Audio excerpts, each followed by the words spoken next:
Hi everyone, my name's Holly Edmondson. I'm the principal of Blossom Lawyers.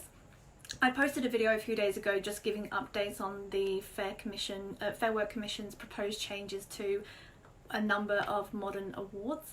They've now made a determination to make changes to 99 modern awards, so I just thought I'd give you an update just to make employers aware of those changes so they can make sure that they're complying with all of their obligations under the modern award and they're not exposing themselves to employment claims. So on the 8th of April, so only yesterday, the Fair Work Commission made a determination to make those changes to 99 modern awards.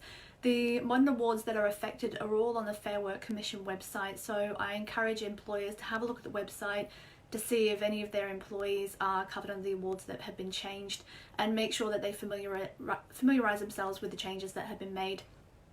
So the first change that's been made is that if full-time, part-time or casual employees are required to self-isolate due to a government or medical authority or advice from their doctor, or even due to a government or authority enforceable government direction, for example, they're entitled to 2 weeks unpaid pandemic leave, or more if with agreement between the employer and employee. So this is to cover situations where employees were, for example, required by a government direction to self-isolate because they come into contact with someone with coronavirus, but they weren't actually sick and they weren't actually exhibiting any symptoms themselves.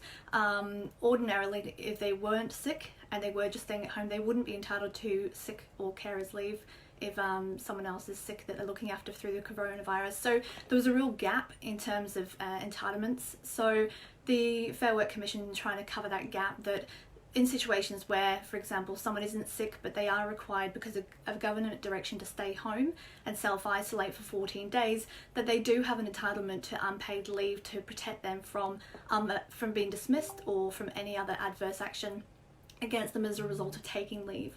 So that's now in force, that's law as of yesterday. So the employee, in terms of practicalities, the employee needs to inform the employer that they are taking that leave, and an employer might ask them to provide evidence of the reason that they're taking it. And whilst on, as I say, whilst on that leave, they're protected from being dismissed because they're taking that leave or any other adverse action being taken against them. And also the second change is that by written agreement between the employer and the employee can take double the amount of annual leave on half pay. So that's just providing a bit more flexibility to give people more time off and still have an income coming in throughout that period. So these provisions are in force now. They became effective yesterday. It's just a temporary measure for now. They only enforce until the 30th of June this year, but they might be extended at a later date. That will be up to the Fair Work Commission to determine nearer the expiry date. A list of the modern awards, as I say, is on the Fair Work Commission website. Have a look. I encourage all employers to go there. Employers need to be complying with these new obligations. It's, even though we're going through the coronavirus pandemic, employment laws are not going to be disregarded during that period. So employers need to be following what the modern award changes are saying. If not, they are potentially exposing themselves to employment law claims from employees.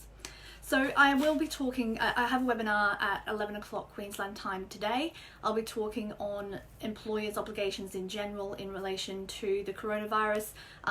So that might be workplace obligations, entitlements, things like that, and covering as well the changes for the modern awards. So if you'd like to come along to that webinar, I'll put a post, a comment below with the registration link, so you're welcome to come and join us. That's a free webinar today that will benefit employers to just familiarise themselves and understand their obligations during this time, and to ask any questions that they might have. So I look forward to seeing you all there, and I'll speak to you soon. Thanks, bye.